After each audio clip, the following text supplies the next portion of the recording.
Well, now that we have the so-called normal joint deformations happening with the armature, we'd like to add some control to do rubber hosing animation.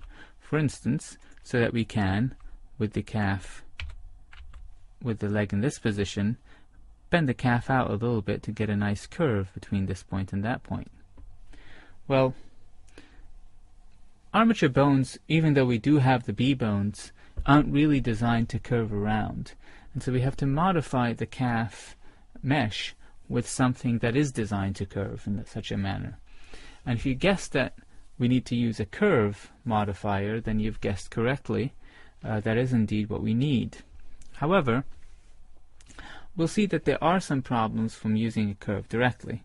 First of all, let's try doing that right now just by adding a curve modifier. So let's snap the cursor somewhere here, which looks like it should be where the calf is, and add a curve. And since we want it straight in the default mode, we can just hit Shift H to give us those nice straight handles and rotate it so it lines up with the calf.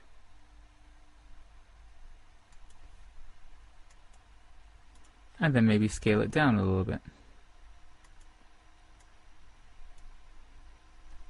Now let's see what happens if we add a curve modifier to our armature with our new curve. Sorry, to our mesh.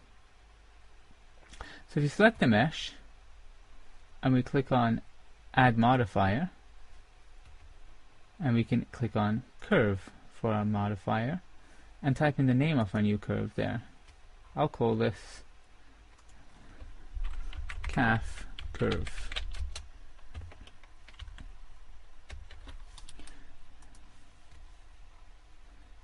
So we'll write calf curve. And instantly you see that the mesh translated down. And that's because the curve modifier uses the object center offsets for the two objects, the curve and the mesh, and so it will create an offset here. If we click on curve stretch, it'll stretch the entire mesh to fit in that space, which is not really ideal. And if we don't hit on curve stretch, we get some unwanted results where the curve doesn't deform the mesh where we want to. So applying the curve to a mesh is really kind of a tricky way to do things. It's creating a very nice deformation. It's just lovely to look at, but it's just not doing it in the right place. So applying the curve modifier to the mesh directly isn't really going to work. Even if we could limit the effect of the modifier onto one part of the mesh, we would still be deforming it in the wrong way. So how do we do this if we can't apply a curve modifier directly to the mesh? Well, we can try to modify something else with the curve and then use that modifier on the mesh. Especially useful if the thing that we're deforming with the curve is something that you can limit the influence of in a useful way. And the answer to that in Blender is a lattice. So instead of just adding a curve, we'll add two things. We'll add a curve, bingo, and we'll add a lattice. Now if you use the curve's curve stretch feature for the modifier, it'll stretch the lattice to fit the curve. But if we make the lattice the same length as the curve by default, by scaling it up,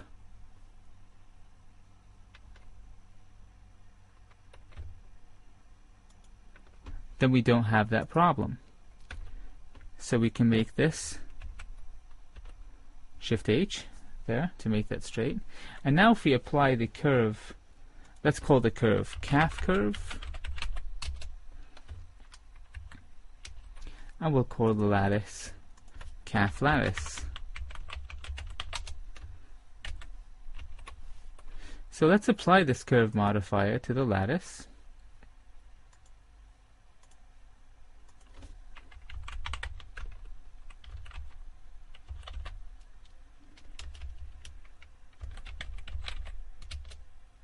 And we can't really see an effect right now. So before I do that, I'm going to scale the lattice to match more or less the dimensions of the calf. And actually we'll rotate both and scale them together. A little bit down, move them a little bit up, roughly like so. It doesn't have to be completely precise. And now let's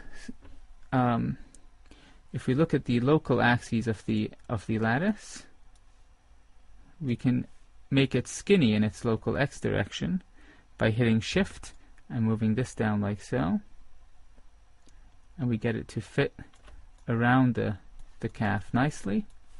And let's give it some subdivisions so it can take the shape of the curve nicely. There we go. Now let's apply the curve modifier to the lattice.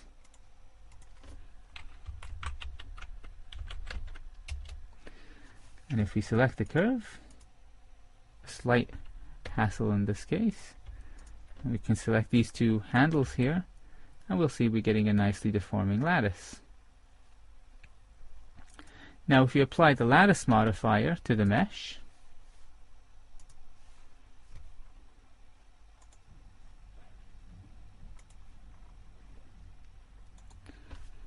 calf, lattice, let's see what happens. We select the curve, bend it, and it's deforming the mesh in the right place, in the right amount.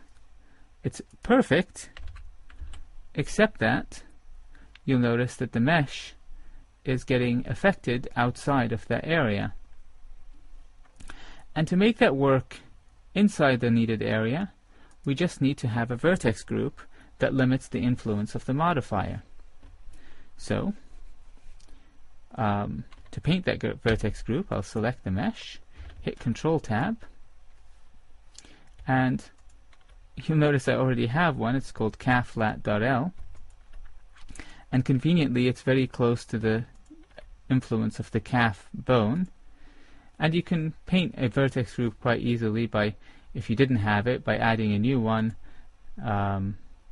calling it calf.lat, and then just, well, since it's already selected, it's already got the same points, but I can paint it down to 80 for you guys to see, and then you can just hit spray so it keeps on painting, and then, you know, normally I would just hit 1 and paint it up like so. So since we have a nicely serviceable vertex group here in the form of, by the way, shift clicking on the mesh lets you select the vertex groups that are affecting it right on that area. And let's copy the name of this vertex group, Control C, and paste it into the V group area of the modifier, like so. Now, we have the curve selected, hit Tab, grab, and we notice that we're bending precisely in the region that we want. Now we don't want to edit the curve directly in order to create our deformation. We want to do something animatable. So we actually need to add a modifier to the curve that we can animate in order to create the effect we want. And so with those 2 points that I require to move selected, I can hit Control H and add a hook to a new empty. And you notice it's added a hook modifier to my curve. And now that's quite perfect. If I hit Tab to get out of that, select this new hook and grab it, I can move my my mesh around like so. Now I'll snap the cursor to that location so I don't lose track of it, and I'll bend it, and let's see what happens when we move the armature. Oh, brilliant. It's not what we want because the armature is moving relative to the location of this lattice here. And so how do we fix that? Well, it would work better if we bent the mesh and then moved it with the armature. And we can achieve that effect rather than moving it with the armature and then trying to bend it with the lattice. We can achieve that distinction simply by moving our lattice modifier up in the modifier stack. So here it applies before the subsurf did, and here it applies before the armature did. And now you'll notice that the bend is independent of where the mesh is by the armature rotation. And so it's simply a matter of adjusting your stack order. Let's snap our selection back to the cursor. And you may have noticed from my snapping of the selection there that it's not quite ideal to control this with the empty directly, because you can't hit Alt G on the empty. If you did, it would go to the center of the coordinate system, which is really not what you want. So, how do we make that easier?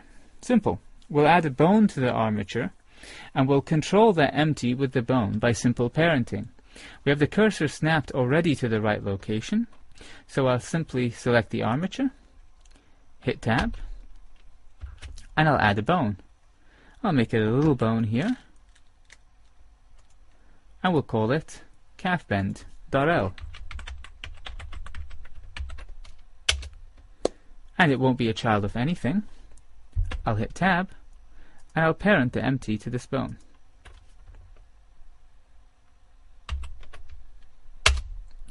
Now, if I select the bone, it'll cause the bending, and I can hit Alt G now and nicely get the empty to go back to that default location. Since I don't want to ever move this empty around, I'll lock its location so I don't end up moving it by accident. And now I have perfect freedom in using this bone. And if I grab this, I can move it around. Well, it would be nice, wouldn't it, if that control moved around with the thigh rather than stay in the default location, so the animator doesn't have to hunt for it after he's moved Mancandy into a different position. So how do we accomplish that? Well, a simple solution might be just to parent this bone to the thigh. Let's do that and see what happens. Sorry, to the calf. So I'll show the calf bone here, and I'll parent this bone to the calf bone. Edit mode, Control P. Well, let's see. It works, right? Or does it? Let's move the foot and see what happens. Well, the problem is it's creating a default deformation every time you move the calf, which is really not what you want. So simply parenting this bone doesn't work. I'll clear the parent. But what if we had another bone that was parented to the calf that we could move, and the actual bone that bends the empty would just copy the relative motion of that bone and ignore its absolute motion due to the calf moving? Luckily, we can do that in Blender 2.4 quite easily. Let's copy this bone and scale it up about the cursor a little bit so we can tell it apart, and parent this new bone to the calf, and then we'll call this calf bender to distinguish it, and then we'll pop out of edit mode, and what I'll do is I'll click this bone here, and do Control-C, copy location. Whoops, it jumped over, but we can make it ignore that by clicking the little local here. Once you have local clicked, you can select this bone and move it around. Nothing happens. But if you select the bone directly and move it, it causes the target to move. Let's give it the same wire sphere shape that we gave to the knee target.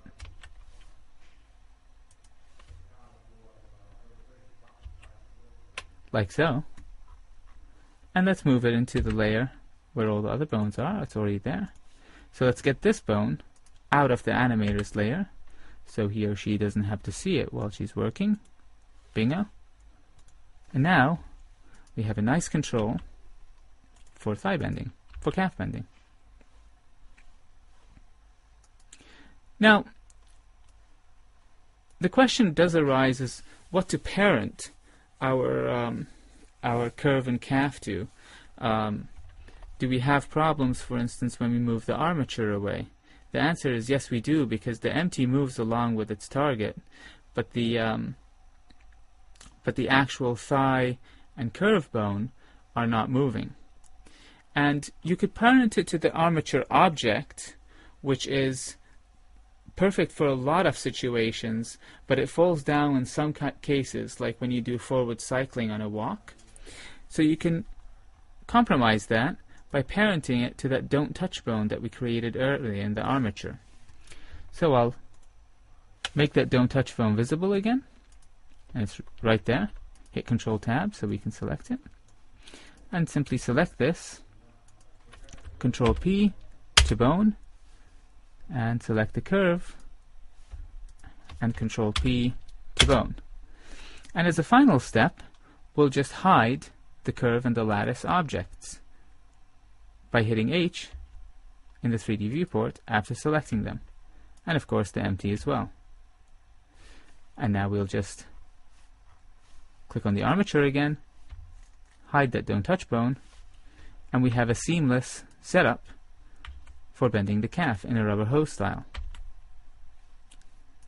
We can do the same thing for the thigh, and indeed for the arms as well. You can do the rubber hose for the bicep and the forearm in the same fashion. And by default in ManCandy, I had cleared the rotation and scale of these bones and limited their X-location motion, so I could bend only in this vertical axis of the leg. If you do want to bend the leg out of plane, you can simply unlock that X-location lock and bend the leg out of plane. That's perfectly fine. It was just a suggestion to the animator that I locked that particular axis of motion.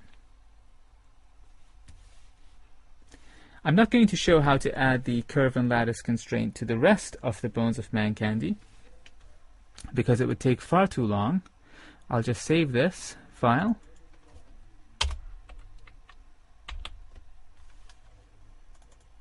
and I'll load up our ManCandy library file, and we'll take a look at all the constraints that we have. We have a bender over here, and we have one over here, one over here. Of course, the same on the left and right side, and we even have ones that are hidden, for instance, in the neck. You can actually get the neck to bend with this guy, and it's working in much the same way as the other one. And so that same technique with a curve and a lattice is used in multiple places in ManCandy's skeleton. And if I hit Alt-H,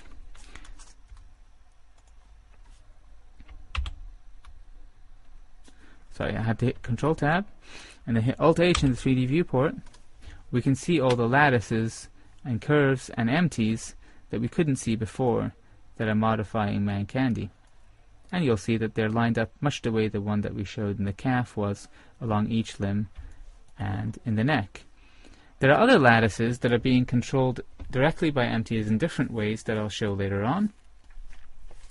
And just as an aside, if we go to this layer here and hit Alt-H, you'll see all the control shapes for the bones that I normally do not have visible, because it would be too much visual information in the scene for the animator to see. So that concludes the setup for ManCandy's legs.